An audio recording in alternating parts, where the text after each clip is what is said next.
হাত ছেড়ে দেওয়া। হাদিস বুখারীর মাপের নয়, তবে হাদিস সহি না। ওই বুকে হাত বাঁধা মানে কিছু হুজুর বলতেই পারে যে হাত বুকে বাঁধা বা নিচে হাতের কোনোটাই হাদিস ওই মাপের সহি নয়, কেউ বলতে পারে। তাহলে ও কি করবে? যার কারণে সহি বলেই আগাতে হবে, আর না হলে জৈব বলেই আগাতে হবে। বলতে হবে যে বুকের উপরে বাঁধাগুলোই জয়ীব আর নিচের গুলোই সহি, আর না হলে বলতে হবে উপরের গুলোই সহি নিচের গুলোই জয়ীব। আর না হলে মালিকি মত আল্লাহ আকবর বলে ছেড়ে দিতে হবে। ছেড়ে দেওয়ার কোনো হাদিস নেই, তা হাদিস জয়ীব কাজে আমল করব কেন? এই তো যাক, তাহলে ইন্নি ওয়াজ্জাহাতু ওয়াজহিয়া জায়নামাজের কোনো দোয়া নেই, কোনো নিয়ত নেই। অজুর পরে দোয়া পড়ার পরে আল্লাহ আকবার বলার পূর্বে কোনো শব্দ নেই। আল্লাহ আকবার বলার পূর্বে বিসমিল্লাহ নেই। আল্লাহ আকবার এত পাওয়ারফুল শব্দ যে বিসমিল্লাহ তার আগে ঢুকতে পারবে না। এখানে বিসমিল্লাহ নেই, এখানে আল্লাহ আকবার একবারে সরাসরি ডাইরেক্ট। আল্লাহ আকবার বলে বুকে হাত বেঁধে সানা শেষ হয়ে গেলে আউযু বিল্লাহি মিনাশ শাইতানির রাজিম বিসমিল্লাহির রহমানির রহিম পূর্ণ। তারপরে সূরা ফাতিহা। সূরা ফাতিহা পড়তেই হবে এই জন্য যে পৃথিবীতে যারা হাদিস শাস্ত্রে বড় মানুষ, যাদের কলম আমরা সামনে রেখে চলছি পৃথিবীতে, তার সবচেয়ে বড় মানুষ হলেন ইমাম বুখারী।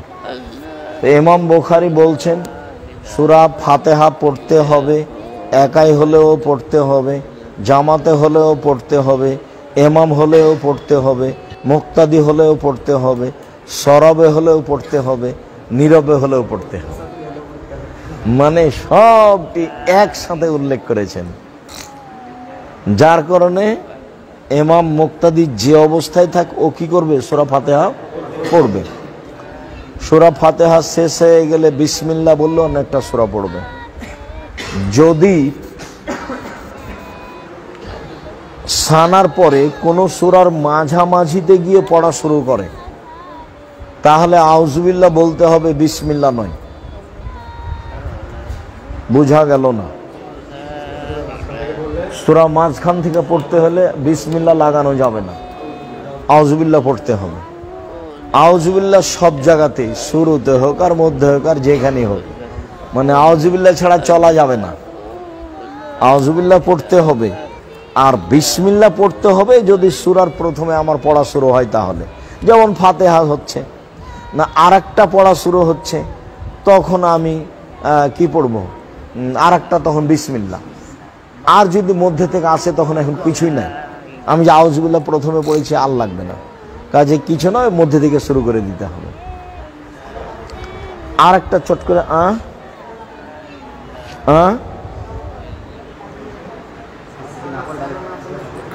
সানা না পড়লে সমস্যা আছে। সানা না পড়লে সালাত হবে। সানা পড়া সুন্নাত, গুরুত্বপূর্ণ সুন্নাত। সানা না পড়লে সালাত হবে। মধ্যে একটা কথা এসেছিল মাথায়, আমি ওটা আগে বলে নি। কেরাতে ভুল হলে সূরা ইখলাস দিয়ে সংশোধন করতে হবে, এ হাদিস নেই। যেখানে ভুল হচ্ছে সেখান থেকে তুমি অন্য জায়গায় চলে যাও, আর না হলে রুকুতে চলে যাও। তুমি কয়েকবার রিপিট করে ওটার ঘুরিয়ে আনতে পারছো না, তাহলে কি করবে? রুকুতে চলে যাও, আর না হলে ছেড়ে অন্য জায়গায় চলে যাও। সূরা ইখলাস পড়ার যেগুলো হাদিস আছে সেগুলো কেরাতের শুরুতে ইখলাস পড়তে পারে, শেষে ইখলাস পড়তে পারে নিয়মিত। আমি সূরা ফাতিহা পড়লাম, তারপরে সূরা লাহাব পড়লাম, এখন লাহাবের পরে আবার ইখলাস পড়বো, সব রাকাতই পড়তে পারে। কথা বোঝা যায়নি? সূরা ফাতিহা পড়লাম, তারপরে আমি ইখলাস পড়লাম, সূরা ইখলাস পড়লাম, তারপরে লাহাব পড়লাম, নিয়মিত সারা জীবন। আমি আগে ইখলাস পড়বো, তারপরে অন্য সূরা, তারপর রুকুতে যাব, আর না হলে অন্য সূরা তারপরে ইখলাস। এটা পড়তে পারে, কিন্তু ভুল সংশোধন করতে হবে ইখলাস দিয়ে, এটা নয়। কথাটা স্পষ্ট হয়েছে তো? আচ্ছা, এবার আমরা কেরাত শেষ করেছি, আমরা রুকুতে যাব। হাত খুলে দিয়ে প্রথমবার যেভাবে যে পর্যন্ত উঠিয়েছিল সে পর্যন্ত উঠাতে হবে। হাত বেঁধে হাত উঠাও, হাত বাঁধো, তারপরে হাত উঠাও। হ্যাঁ, ওই তোমার আঙ্গুলটা ওরকম হয়ে থাকে, এই বেড়ি ছেলের মতন বাঁকা করে রাখছো না, সোজা সুন্দর করে রাখো, কাঁধের সামনে রাখো, মজবুত করে রাখো। একটা গুরুত্বপূর্ণ কথা মনে পড়লো, বলো। শাহেখ মানসুর খালাপি ওনার নামাজ ফলো করলাম যে উনি প্রথম তাকবীরের সময় হাত ছেড়ে দিয়েছে। আরে কারো কথা এখানে নকল করো না, সে যেই হোক, কারো কথা নকল করে কাউকে খাটো করার দরকার নেই এখানে, বুঝতে পারো নি? হ্যাঁ, আমি যেটা বলছি আমার দিন রাতের তদন্ত। আমরা মানুষ, আমরা ভুলের ঊর্ধ্বে নই, তবে আমাদের কথা কর্ম খুব মজবুত। ভুল থাকতে পারে কোনো জায়গাতে, কেন আমরা তো আর ফেরেশতা নই। তবে দিন রাত আমরা এটাই করি। আচ্ছা, এবার ছেড়ে দিয়ে রুকুতে যেতে হবে। আমি রুকুতে যাওয়ার আগে কথা বলিনি, এমনভাবে পিঠ সোজা করতে হবে, লম্বা হাঁটা যেন ওরা সোজা হয়ে থাকে, এইরকম যেন না থাকে, এইরকম যেন না হয়ে থাকে। আর কোমর থেকে সামনের ওজন হাতের উপরে থাকবে, হাতের আঙ্গুলগুলি খোলা খোলা থাকবে, মাথাটা এরকমও হবে না, মাথাটা এরকমও হবে না। আমি আগে দেখিয়ে দিই।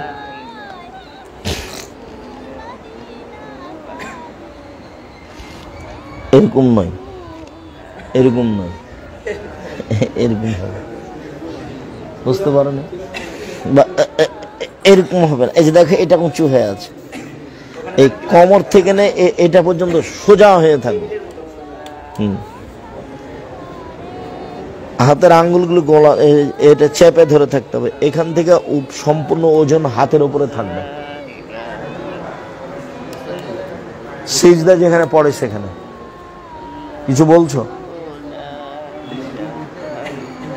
না? এই যে যেখানে সিজদা পড়ে সেখানে এরকম নিষেধ করলাম তো, এরকম নিষেধ করলাম তো, এই যে মাথা সোজা থাকবে, এইটাও নিষেধ করলাম, এরকম নিষেধ করলাম। এরকম আছে, এমনি আছে, কিছু ভর দেওয়া নাই হাতের উপরে, এলে একটা চলবে না।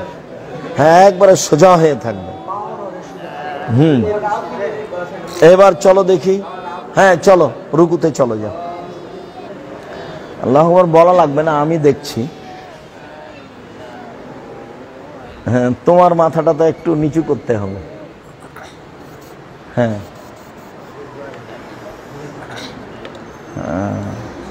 ঠিকই আছে, থামো, এভাবে থাকো। এবার যখন উঠবো তখন সামি আল্লাহু লিমান হামিদা রব্বানা লাকাল হামদ, এই কথাটা সামি আল্লাহু লিমান হামিদা বলে হাত ওই পর্যন্তই উঠাতে হবে এবং ওইভাবে উঠিয়ে ছেড়ে দিতে হবে। এবার চলো, বলো সামি আল্লাহু লিমান হামিদ, হাত ওইভাবে ওই পর্যন্ত উঠিয়ে ছেড়ে দিতে হবে। ছেড়ে দিয়ে এবার দোয়া চলবে। সামি আল্লাহু লিমান হামিদা হামদান কাসিরান তাইয়িবান মুবারাকান ফি, তারপর ওই বলো মিলা সমত মিলা রাজুল বাইনাহুম ইলা মা শাইতা মিন শাইইন বাদ, ওই যা আছে সব মুখস্থ করে নিতে হবে। তোমাদের কাছে তো আছে সব, বলতে পারো জয়রাল ইমাল ইতাম্মা বিহি, বা মুক্তাদিরা বলবে রব্বানা লাকাল হামদ বা রব্বানা ওয়া লাকাল হামদ, দুটাই সহিহ হাদিস। না, উঠে আর বাঁধতে হবে না, ওইটা ইজতেহাদ। আলবানী রাহিমাহুল্লাহ এটাকে বিদাত বলেছে। তো মানুষ মদিনা থেকে পড়ে এসে বাঁধছে কেন? ওটা হলো শেখ আব্দুল্লাহ বিন বাজের ফতোয়া। এই জন্য মানে জন্মসূত্রেই মদিনা বিশ্ববিদ্যালয় মানে একটু আলবানির সাথে একটু কি করতে হবে, একটু বিরোধিতা হিসেবে চলতে হবে। তো আলবানিরাই বর্তমান যুগে হাদিস সবচেয়ে, আরবি সবচেয়ে ভালো বুঝেছেন। তারা পুনরায় হাত বাঁধাকে কি বলেছেন? বিদাত বলেছেন, একবারে কঠিনভাবে, বিদাতুন মুনকারা। আচ্ছা, এই পথে যেতে হবে না, হাত ছাড়াই থাকবে, দোয়া পড়ে। এইবার সিজদায় যাওয়ার পূর্বে কয়েকটা কথা। প্রথম কথা হলো এই যে, যেটা প্রথমেই ছিল, হাত জড়া থাকবে না, জামার হাত জড়া থাকবে না, খোলা থাকবে। মানে এইখানে সিজদাতে এসেছে যে আমাকে 7 হাড়ের উপরে সিজদা করতে বলা হয়েছে। 1, 2, মাথার চুল এবং হাতের কাপড়কে গুটাতে নিষেধ করা হয়েছে। তো মাথার চুল সাধারণত যদি বেনি গাঁথা থাকে, খোপা বাঁধা থাকে, তাহলে বেনি গাঁথা থাকতে পারে, খোপা বাঁধা থাকলে খুলে দিতে হবে মহিলাদের। কেননা চুলও সিজদায় যায়, কাপড়ও সিজদায় যায়, পাঞ্জাবিও সিজদায় যায়। টাকনোর নিচে আছে বলে নিচে ভাঁজ করা যাবে না। যদি প্যান্ট উপরে উঠায় তাহলে ভাঁজ কোথায় করতে হবে? উপরে। হ্যাঁ, কেন? ওটা তো সিজদায় যাচ্ছে, তুমি ওটা ভাঁজ করলে কেন? যদি ভাঁজ করা লাগে প্যান্ট উপরে তোলার জন্য, তাহলে কোথায় করতে হবে? কোমরে, কোমরে করতে হবে, নিচে নয়। আচ্ছা, তারপরের কথা হলো এই নাক কপাল দুটাই মাটিতে লেগে থাকবে। আগে নাক পরে কপাল এগুলো কথা নয়। যেই আগে যাক, নাক যাক আর কপাল যাক, মাটিতে দুটাই লেগে থাকবে। আচ্ছা, এরপরে হলো যে স্বাভাবিক সিজদার চেয়ে 8-10 আঙ্গুল আগিয়ে কপালটা রাখবে। কেন? এখনো পিঠটা লম্বা হতে হবে, হাতটা রুকুতে যেভাবে হাতটা সোজা ছিল, সিজদাতেও সেভাবে কি হতে হবে? হাতটা একবার সোজা হতে হবে। আর আঙ্গুলগুলি জমা হয়ে কানের পাশে থাকবে, কোনোই দুটো এভাবে উঠে থাকবে সম্ভবপর। একাই থাকলে তো পূর্ণ থাকবে, জামাতে থাকলে উঠার চেষ্টা করতে হবে, যেন বগলের নিচ দিয়ে ছাগলের বাচ্চা পার হয়ে যেতে পারে। পুরুষ নারী সবার একই ব্যাপার।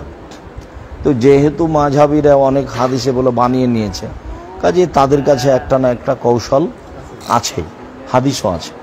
এবার চলো সিজদায় যাই। হ্যাঁ, আগে হাত দাও, আগে হাত দিয়ে সিজদায় যাবে, আগে পা নয়। এটা একটা কথা থেকে গেছে যে আগে হাত না আগে পা, মানে হাঁটু না পা, আগে হাত যাবে, এটাই ঠিক। হাঁটু নয়, নাক কপাল একসাথে লেগে থাকবে। এই তুমি হাতখান ওখানে রেখেছো কেন? কানের পাশে রাখো। হাত পিছু সরে নিয়ে যাচ্ছ কেন? কানের পাশে রাখো না, হাত দুটা কানের পাশে রাখো। তুমি কথা বুঝো না নাকি? হাত দুটো আরো আগাও। ও তো বুঝলো না। হ্যাঁ, হাত দুটা কানের পাশাপাশি নিয়ে আসতে হবে, আর পা দুটা জমা ধরে থাকবে। আর ইয়ে বায়াহাকিওয়ালা বাপ বেঁধেছে, পা জমা ধরে থাকবে, দুই পায়ে গোড়ালি সহ দুই পায়ে একসাথে জমা ধরে থাকবে। এবার উঠো, বাম পায়ের পাতার উপরে বসো, বাম পায়ের পাতার উপরে বসো। এ দেখো, এই হলো বাম পায়ের পাতার উপরে বসো। আর ডান পায়ের গোড়ালিটা না, বৃদ্ধাঙ্গুলটা কি হবে? বাঁকা হয়ে থাকবে। সবাই ওভাবে বসেছ? দেখি। হ্যাঁ, তোমার পা, তুমি তো কম বয়সের ছেলে, হবে না মানে হতে হবে। হ্যাঁ, কষ্ট হোক, ধীরে ধীরে ঠিক হয়ে যাবে, এটাই পদ্ধতি, ধীরে ধীরে ঠিক হয়ে যাবে। হ্যাঁ, ডান পায়ের গোড়ালিটা বাঁকা করে উল্টিয়ে রাখতে হবে এভাবে, আর বাম পায়ের পাতার উপরে বসে থাকতে। হ্যাঁ, ঠিক আছে, এটা ঠিক আছে। হ্যাঁ, না সিজদাটা আমি দেখিয়ে দেব। আগে হাত যাবে, যেভাবে সুবিধা হয়। এই যে নাক কপাল আগে পিছে কথা নয়, তখন তো বারবারই বললাম, মানে নাক কপাল মাটিতে লেগে থাকবে দুটাই। কি বলতে গেলে ওটা সমস্যা নেই, যাবে হাত আগে রাখবে। এখন একবারের জায়গাতে 5 বার হোক না কেন, কিন্তু হাত দুটো যেন কানের পাশে দাঁড়াবে। এই যে, তাহলে এটা সহজ হবে, বা এটা সহজ হবে, কানের পাশে থাকবে। ওই যে ওই ছেলেটা, কাকে যেন বারবার বলছিলাম, তুমি হাতখানা আগে নিয়ে যাও না কেন? সবসময় এভাবে থাকছো কেন? এভাবে থাকছো কেন? হ্যাঁ, যতটুক সম্ভব। না না, অত লম্বা না।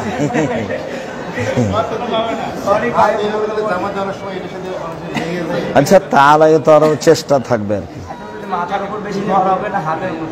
বাস বাস এটাই, হ্যাঁ এটাই। আর কানের পাশাপাশি থাকবে হাত দুটো, ওখানে সমন্বয় করা হবে। আরে না, ওখানে কোনো ভরের কথাই নেই। ও যেটা বলছে যে সিজদায় হাতের উপরে থাকবে এই ওজনটা না কপালের উপরে থাকবে ওজনটা, এখানে আল্লাহ রাসূল কিছু বলেননি, কথা বুঝেনি। কিন্তু হাঁটুটাকে ধরে রাখার সময় মজবুত করে ধরে রাখতে হবে, এই কথা বলা হয় রুকুতে। হ্যাঁ রুকুতে, এটা স্বাভাবিক। আচ্ছা, আমরা এক সিজদা করে উঠলাম, তখন এইভাবে বসলাম। এবার আর এক সিজদা করে উঠে আমি আত্তাহিয়াত পড়বো, তখনও আমি এইভাবেই বসবো। আত্তাহিয়াত পড়বো তখন আমি এইভাবে বসবো, কিন্তু হাতের অবস্থা হবে এই, আগে দুইটা জমা করতে হবে, এই দুইটা। তারপরে তৃতীয় আঙ্গুলের নখের উপরে বৃদ্ধাঙ্গুলের পেটটা রাখতে হবে। তারপরে অবিরাম নড়বে, এটা হলো আঘাত করা শয়তানকে। উঠে থেকে যেতে হবে, এটা ঠিক নয়। ইল্লাল্লাহর সমতে একবার উঠাতে হবে, এর কোনো ভুয়া হাদিসও নেই। এটা মাঝহাবে চলছে, সেজন্য চলছে। যেহেতু ভারত, বাংলাদেশ, পাকিস্তানের শতকরা 95 জন মানুষই মাঝহাবি, কাজে মাঝহাবটাই ধর্ম হয়ে আছে। ওটার চেয়ে অবিরাম নড়বে, এইটাই ঠিক। মানে আলবানী রাহিমাহুল্লাহ যত হাদিস পেশ করেছেন সব নড়ানোর গুলো একসাথে পেশ করেছেন একই রকম করে। তা যে যাই বলুক নড়াবে, আমাদের সিদ্ধান্ত এটাই।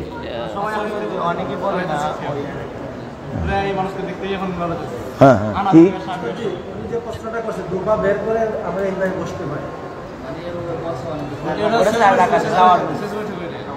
থামো, ওটাতে যায়নি তো এখনো।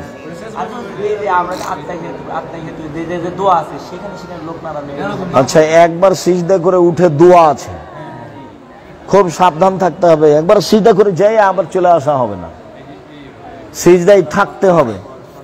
সুবহান রাব্বিয়াল আলা, সুবহান রাব্বিয়াল আলা 8 বার 10 বার বলার চেষ্টা করতে হবে। যায় আসলে ওটা সালাত কবুল হবে না। হ্যাঁ আচ্ছা, তারপরে দুই সিজদার মাঝের দোয়া পড়ার পরে স্বাভাবিক গতিতে আবার যেতে হবে। আবার যাওয়ার পরে এইবার উঠে যাওয়াটা আমি মুখে বলি না, লম্বার দরকার নাই, সরাসরি উঠে যেতে হবে না। আল্লাহ সদরে উঠতে হবে না সরাসরি, দ্বিতীয় সিজদা থেকে উঠতে হবে, দিয়ে বসতে হবে, তারপরে উঠতে হবে। এর নাম জালসা ইস্তেরাহাত। কি বুঝলে বলো তো? দ্বিতীয় সিজদা থেকে উঠে বসতে হবে, বসে উঠতে হবে।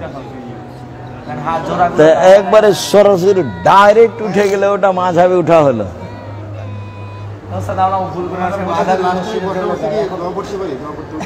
না, কোনো দোয়া নেই। বসাটা প্রমাণ হতে হবে, রিল্যাক্স। দ্বিতীয় সিজদা থেকে উঠে একটা রিল্যাক্সে বসে উঠতে হবে। আরে না, কারোর কথা বলতে হবে। তো আচ্ছা, এখন আমরা দ্বিতীয় রেখাতও হলো, তৃতীয় রেখাত। এবার একটা কথা বলে নি, তারপরে চলে যাব। আমরা এখন বিভিন্ন আলেম ওলামার মুখে শুনছি যে নিতম্বের উপরে বসতে হবে এইভাবে, বাম পা বের করে দিয়ে নিতম্ব মাটির উপরে দিয়ে ডান পায়ের বৃদ্ধ আঙ্গুল কেবলামুখী করে বসতে হবে। ওই সলাতে, যে সলাতে দুবার আত্তাহিয়াত আছে, এই কথা অনেকে বলতে চাচ্ছেন। এটাই বলেছেন আলবানী রাহিমাহুল্লাহ, আর এটাই বলেছেন তোমার আহমদ ইবনে হাম্বল রাহিমাহুল্লাহ, যার নাম তাওয়ারুক বস। কিন্তু আবু দাউদ তিরমিজিতে এসেছে, যেটা আমরা করে আসছি, সেটা পরিস্থিতিতে মুনাসিব হয়। সেটা হলো প্রত্যেক যেখানে সালাম আছে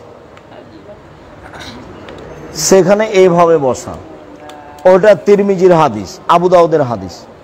যেখানে সালাম আছে সেখানে এইভাবে বসা। কেন? সালামে একটু লম্বা সময় থাকা লাগে। হ্যাঁ, সহিহ হাদিস। আরে সালাম 4 রেখাতে আছে, তা হলো জোহর, আসর, এশা। সালাম 3 রাকাতে আছে তা হলো মাগরিব, সালাত 2 রাকাতে আছে তা হলো ফজর, সালাম 1 রাকাতে আছে তা হলো বিতর। 1 রাকাতে সালাম আছে না? তো কথাটা মনে রাখতে হবে, সালামের বৈঠকে এভাবে বসতে হবে, এটাই পরিস্থিতির চাহিদা এবং হাদিস সহি। বোঝা গেল না? কেননা একটু লম্বা সময় থাকতে হবে, অথবা একটু রিল্যাক্স বসি। হাদিস সহি, পরিস্থিতির চাহিদা এটাই।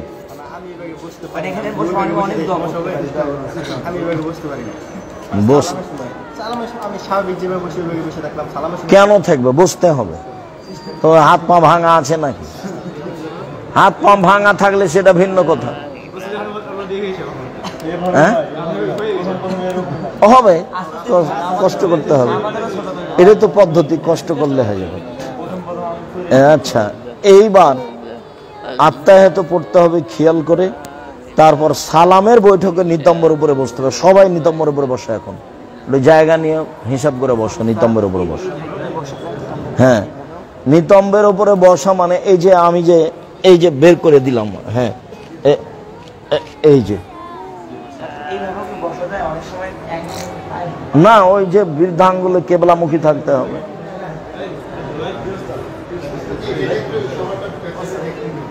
হ্যাঁ, চলো দেখি। আচ্ছা, সবাই বসো তো দেখি নিতম্বের ওপর, আমি একটু পিছন দিকে যাই।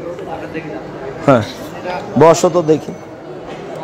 হ্যাঁ, নিতম্বের ওপরে বসো।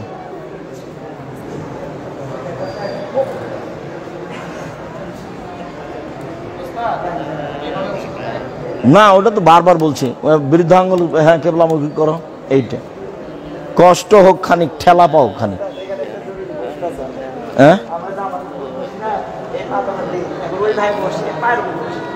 না না, পায়ের উপরে বসতে হবে না, ওটা হাদিসে এসছে নিতম্বের উপরে বসো। ঠিক আছে, হাদিসে এসেছে এইটার উপরে, নিতম্বের উপরে বসো, বাস ওইভাবেই যেতে হবে, ওটাই হিসেব।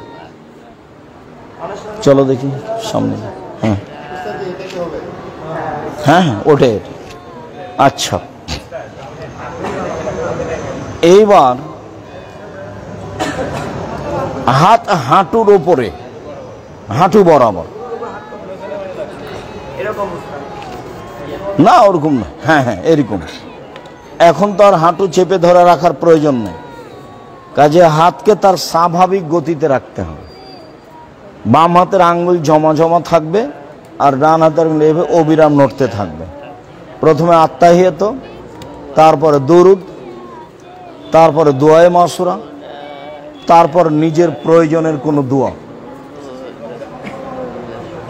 সেটাই যেটাই হোক।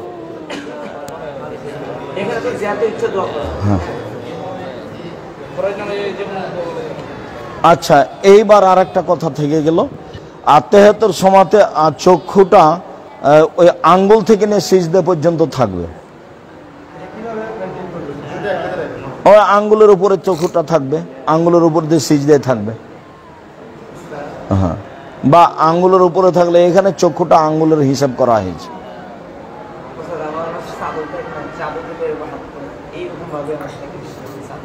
আর চাদরের সময় একটু ঢাকা পড়লে তাতে কি আছে, চাদরের উপরে গতিটা থাকবে, আঙ্গুল হয়ে সিজদা পর্যন্ত। সব সময় চোখের দৃষ্টি সিজদার স্থানে। রুকুতে থাকলে, আত্তাহিয়াতে থাকলে, যেগুলো তাশাহুদের সময় আঙ্গুলের উপরে থাকবে, তাশাহুদের সময় আঙ্গুলের উপরে থাকবে। হ্যাঁ, ঠিক আছে।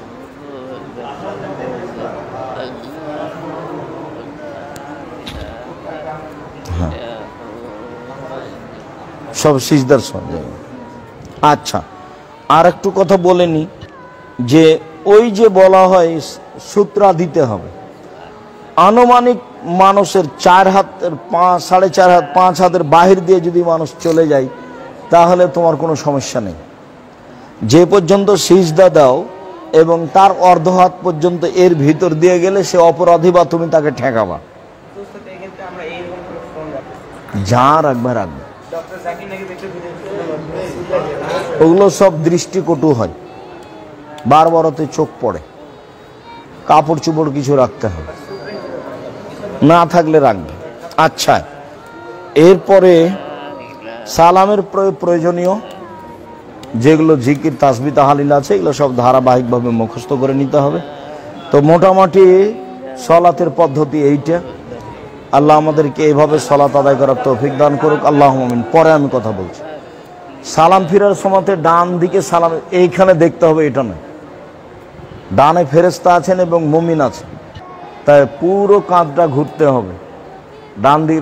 তুমি তো পিছন দিকে চলে গেলে, দেখো তো আমার কি পিছন দিকে যাওয়া হয়েছে? এরকম করলে পিছন দিকে হয়ে গেল, মানে পিছন নয়, ডানে ফেরেশতা আছে এবং মুসল্লি আছে, বামে ফেরেশতা আছে এবং মুসল্লি আছে, এদেরকে লক্ষ্য করে সালাম হয়, আসসালামু আলাইকুম, আসসালাম। এটা নয়, এটা নয়। পিছনে তো আর ফেরেশতাকে হিসাব করা হয়নি, পিছনে মুসল্লিকে হিসাব করা হয়নি। আচ্ছা, এবার কথা আমি শুনছি। হ্যাঁ, আচ্ছা, এবার চলে আসো সামনে।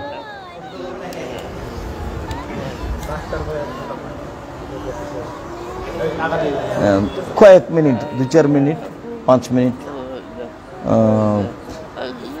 সলাতের এবং উজুর, সলাতের উপরে এবং উজুর উপরে জিজ্ঞাসা।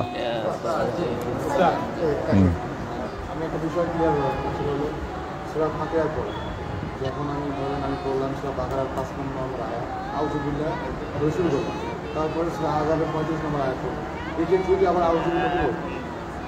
এখন আর আউযুবিল্লাহ লাগবে না, এখন আর বিসমিল্লাহও লাগবে না। আর যদি সূরা কাহাফের শুরু করি তখন বিসমিল্লাহ লাগবে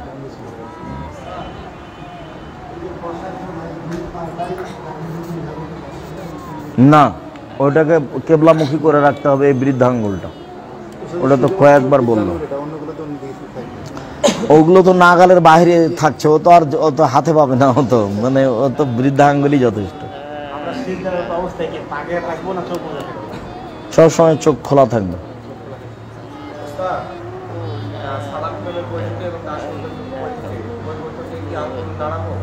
সবসময় সালাম পর্যন্ত, তাশাহুর বৈঠকে এবং সালামের বৈঠকে সর্বদা। ইমাম যখন ডান দিক শেষ করবে তখন আমার শুরু হবে। তার মানে হলো পিছে পিছে। হ্যাঁ, তা তো বললামই, তখন ভুলে যাচ্ছ কেন? সিজদার সময় কি হবে? 2 পা একসাথে লেগে থাকবে। মেয়েদের এবং ছেলেদের সলাতের মধ্যে কোনো পার্থক্য নাই, একবারে সরিষা সম পরিমাণ পার্থক্য নাই। তবে এতটুক যে মহিলাদের ইমাম কাতারে দাঁড়াবে, আগে যেতে পারবে না। সলাতের নিয়মে কোনো নাই, পার্থক্য নেই। আর একটা হলো এই যে মহিলাদের ইমামের ভুল হলে মহিলারা হাতের উপরে আঘাত করে ভুলটা সংশোধন করবে, মুখে বলতে পারবে না সুবহানাল্লাহ।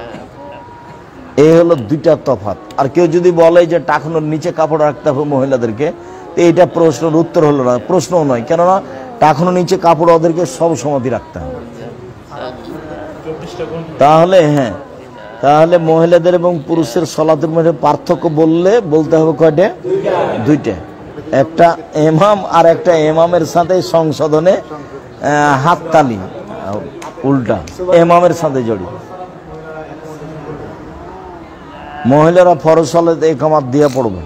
একামাত হলো জিকির এবং গুরুত্বপূর্ণ জিকির, সবাইকেই করবে, সবাই করবে। মহিলারা মহিলাদের জামাতে ইমামতি করতে পারবে, ঈদের সালাতের ইমামতি করতে পারবে না, আর জুমার পাবে না। নামাজ হবে, নেকি কম হবে। এখনই তো বললাম, ইমামের একটা শেষ হলে আমার শুরু হবে।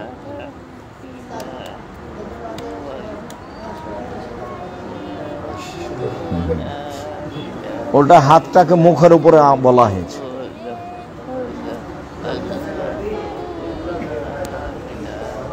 সলাৎ হবে, নেকি কম হবে।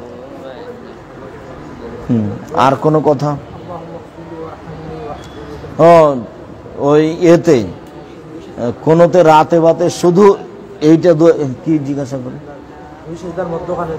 আল্লাহ মাগফিরলি ওয়ারহামনি ওয়াহদিনি ওয়াফিনি ওয়ারজুকনি, অজবুরনিও আছে। তারপর রব্বিক ফ্রিলি আছে। তেলাওয়াত চালানোর সময় চোখ বন্ধ করে সেরকম মনোযোগ মানে বাড়ানোর প্রতি চোখ বন্ধ করে চোখ বন্ধ করার কথা নেই, এমনি বন্ধ হলে হবে, চোখ খোলাই থাকবে।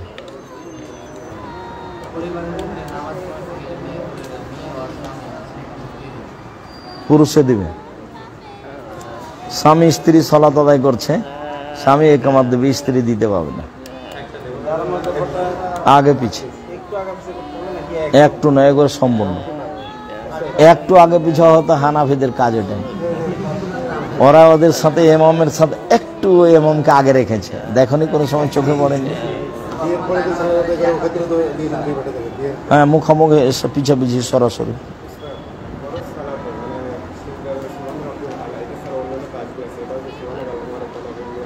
হ্যাঁ, আমি কথা বুঝতে পারিনি।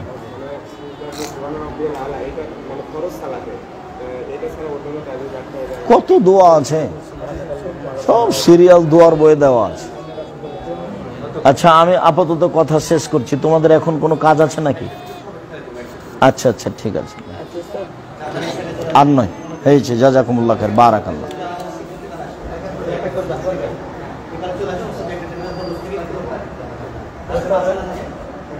আমি আসবো ওখানে না আমার এখান থেকে নিবে? আচ্ছা আচ্ছা, থামো থামো একটু, কি কি দিচ্ছ?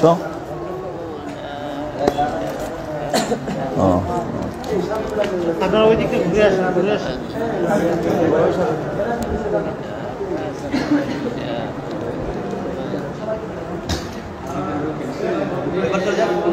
এই পারে চলে যাও।